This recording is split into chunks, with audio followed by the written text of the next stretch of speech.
Shalom saudara sekalian, kita bertemu lagi dan kita akan belajar untuk hari ini salah satu kitab yang menarik. Orang bilang ini adalah kitab sukacita, gitu ya. Kitab sukacita, yaitu kitab Filipi. Kitab Filipi merupakan kitab yang khusus karena memang menekankan tentang sukacita. Iya. Mari kita akan lihat slide show-nya.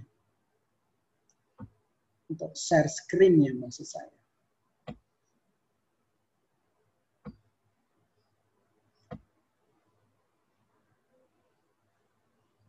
Latar belakang kitab Filipi, ya, kitab Filipi ini ditulis oleh Paulus. Dan kalau saudara lihat di dalam kitab Filipi, sebentar saya cek dulu. Filipi pasal 1 ayat 1 jelas, dari Paulus dan Timotius, hamba Yesus Kristus, kepada semua orang kudus dalam Kristus Yesus yang ada di Filipi, dan kepada para penilik jemaat serta majelis jemaat. Oh, kayaknya saya keliru. Ini yang betul ini. Dari Paulus dan Timotius, hamba-hamba Kristus Yesus, kepada semua orang dalam Kristus Yesus di Filipi dengan para penilik jemaat dan diaken. Dari ayat ini jelas bahwa kitab ini ditulis oleh Paulus. Ya, kitab ini ditulis Paulus dan kitab ini ditujukan kepada semua orang kudus dalam Kristus Yesus di Filipi. Nah, kapan kitab ini ditulis? Saudara sekalian, kitab ini ditulis sekitar tahun 62-63 Masehi. Nah, waktu Paulus berada di penjara di Roma. Jadi ini merupakan kitab yang ditulis setelah Paulus ditawan di Roma. Surat Filipi ditujukan kepada, jelas tadi, semua orang kudus dalam Kristus di Filipi. Mari kita akan lihat jemaat Filipi. Jemaat Filipi merupakan jemaat pertama di Eropa yang didirikan Paulus dalam perjalanan misinya yang kedua. Kisah Rasul 16 ayat 940, kebanyakan anggota jemaat berlatar belakang agama kafir. Ya, itu terkait dengan kitab Filipi, saudara sekalian. Jadi kitab Filipi ini boleh dibilang memang kitab yang khusus, dan jemaat Filipi itu adalah jemaat pertama di Eropa. Nah, kita tahu bahwa dalam penginjilan Paulus itu ada penginjilan yang pertama. Ya, penginjilan pertama itu di daerah Galatia. Lalu masuklah penginjilan kedua itu sampai ke daerah Eropa. Nah, nanti saudara bisa cek di peta ya, peta nanti di sana ada wilayah atau di mana jemaat Filipi berada. Nah, jemaat Filipi jelas tadi didirikan Paulus dan kebanyakan anggotanya adalah berlatar belakang agama kafir. Latar belakang penulisan kitab ini yaitu adanya seorang pesuruh dari jemaat Filipi yang bernama Epaphroditus yang datang ke Roma untuk membawa persembahan jemaat Filipi yang diberikan kepada Paulus sebagai tanda kasih mereka. Ya, luar biasa ya, jemaat Filipi punya hati untuk memberi. Ya, mereka adalah jemaat yang didirikan Paulus dan mereka rindu untuk terus mendukung Paulus. Pasal 2 ayat 225 sampai pasal 4 ayat dan pasal 4 ayat 10. Dalam perjalanannya Epaphroditus itu mengalami sakit. Hal itu didengar oleh jemaat Filipi. Pasal 2 ayat 25-29. Waktu Epaphroditus kembali ke Filipi, Paulus titip surat. Ya, jadi itu Epaphroditus datang ke Roma menemui Paulus sambil membawa persembahan. Nah, waktu Epaphroditus pulang, Paulus titip surat untuk jemaat Filipi. Surat itu sebagai curahan terima kasih Paulus kepada jemaat Filipi yang selalu mendoakannya, mengirim bantuan kepadanya. Nah, memang ini jemaat Filipi adalah jemaat yang misioner, yang selalu membantu utusan Injil.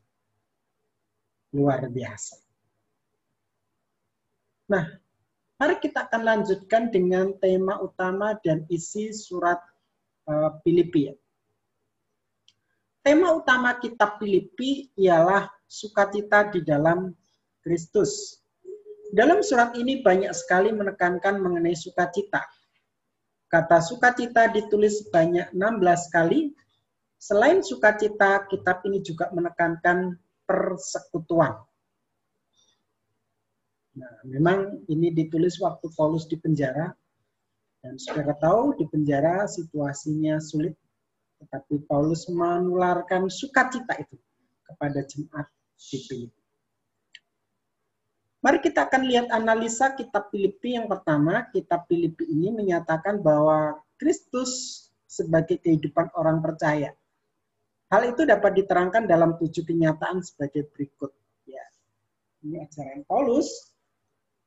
Seorang Kristen yang penuh dengan Kristus mempunyai kasih mesra. Ya, harus memiliki kasih mesra. Seorang Kristen yang penuh Kristus harus mau memberitakan Injil. Orang yang penuh dengan Kristus mempunyai Roh Kudus. Roh Kristus. Seorang Kristen yang penuh dengan Kristus hanya mempunyai satu tujuan, yaitu Kristus dipermuliakan dalam tubuhnya. Seorang Kristen yang penuh dengan Kristus mengasihi Yesus Kristus di atas segalanya. Seorang yang penuh dengan Kristus mempunyai hidup dan kelakuan yang berbau Kristus. Orang yang penuh dengan Kristus menganggap sebagai hak istimewa untuk mengambil bagian dalam kesengsaraan Kristus. Itu pasal 1, di mana Paulus menyatakan atau menjelaskan tentang bagaimana hidup orang Kristen yang ada di dalam Kristus. Pasal 2 bagian ini menjelaskan hubungan kita dengan Kristus. Hubungan orang percaya dengan Kristus. Dalam pasal 2 ayat 1 sampai 5 dijelaskan, bila pikiran dan perasaan Kristus menguasai hati kita, orang Kristen, maka di sini ada beberapa hal. Roh persekutuan dipelihara. Ketulusan hati yang tidak gila hormat dipelihara. Roh perdamaian dipelihara. Dan 2 ayat 5 merupakan kesimpulannya. Mari kita akan lihat pasal 2 ayat 5. Ya. Hendaklah kamu dalam hidupmu bersama menaruh pikiran dan perasaan yang terdapat juga dalam Kristus. Nah, ini kesimpulannya. Hendaklah kamu dalam hidupmu bersama menaruh pikiran dan perasaan yang terdapat juga dalam Kristus Yesus. Pasal 2 ayat 6 sampai 11 mempunyai makna kristologis. Bagian ini juga memberitakan 7 kenyataan alam pikiran Kristus yang sangat penting dalam kehidupan orang percaya. Mari kita akan lihat lebih jauh. Walaupun setara dengan Kristus, dengan Allah, Kristus tidak menganggap itu sebagai keuntungan yang harus dipertahankan. Itu poin yang pertama. Yang kedua, Yesus menghambakan diri.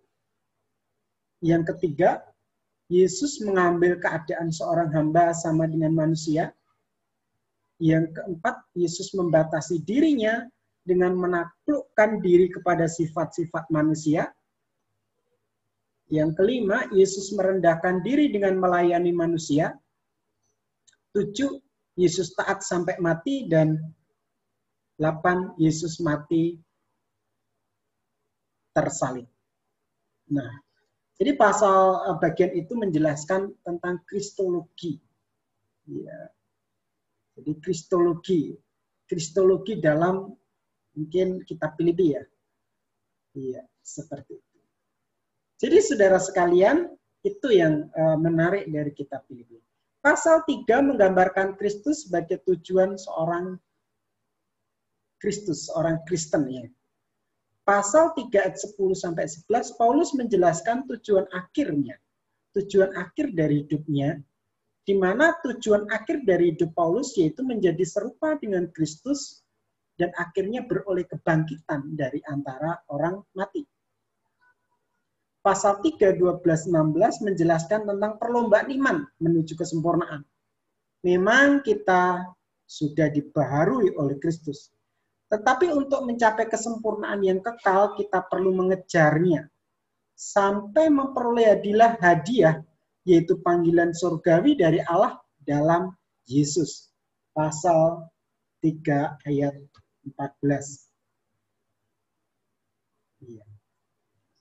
Lalu, ya, dengan cara melupakan apa yang ada di belakang dan mengarahkan pandangan yang di hadapannya dan berlari-lari kepada tujuan itu. Ya, tujuan kesempurnaan, keserupaan dengan Kristus. Pasal 4 ya menyatakan Kristus adalah kekuatan kita.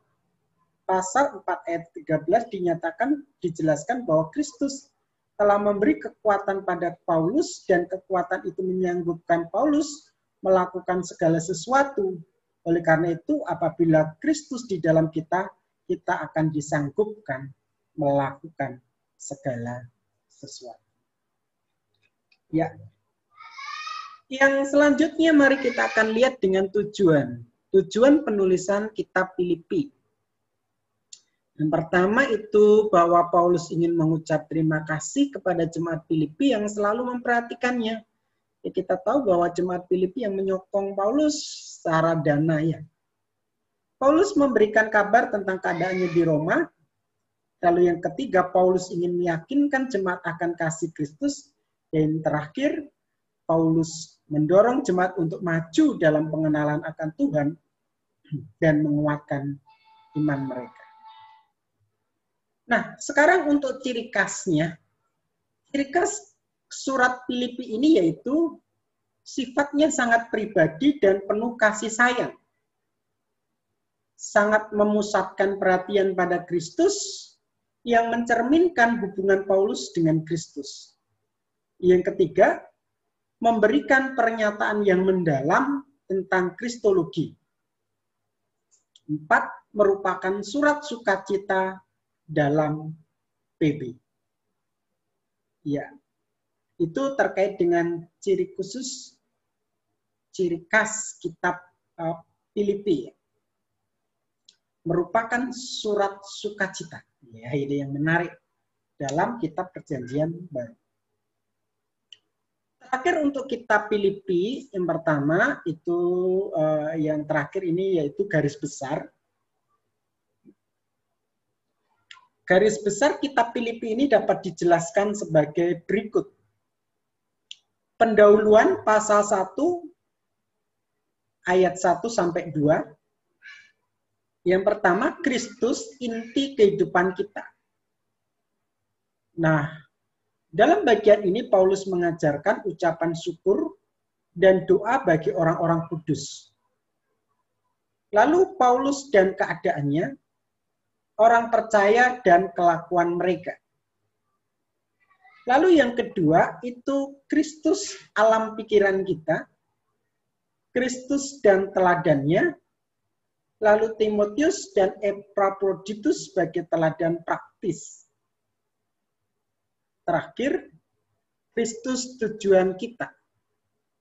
Paulus belum percaya, ini dijelaskan. Lalu tujuan baru setelah bertobat, perlombaan iman untuk mencapai tujuan akhir, nasihat kepada jemaat Filipi, lalu keempat, Kristus kekuatan kita, nasihat-nasihat dan terima kasih. Diakhiri dengan penutup pasal 4 ayat 21 sampai 23. Ya, jadi saudara sekalian itu secara umum yang saya bisa sampaikan terkait dengan introduksi kitab Filipi. Jadi kitab Filipi ini cukup menarik karena kitab Filipi biasa disebut sebagai kitab sukacita. Kitab sukacita dalam kitab Perjanjian Baru. Ya, saya rasa demikian. Tuhan Yesus memberkati kita semua.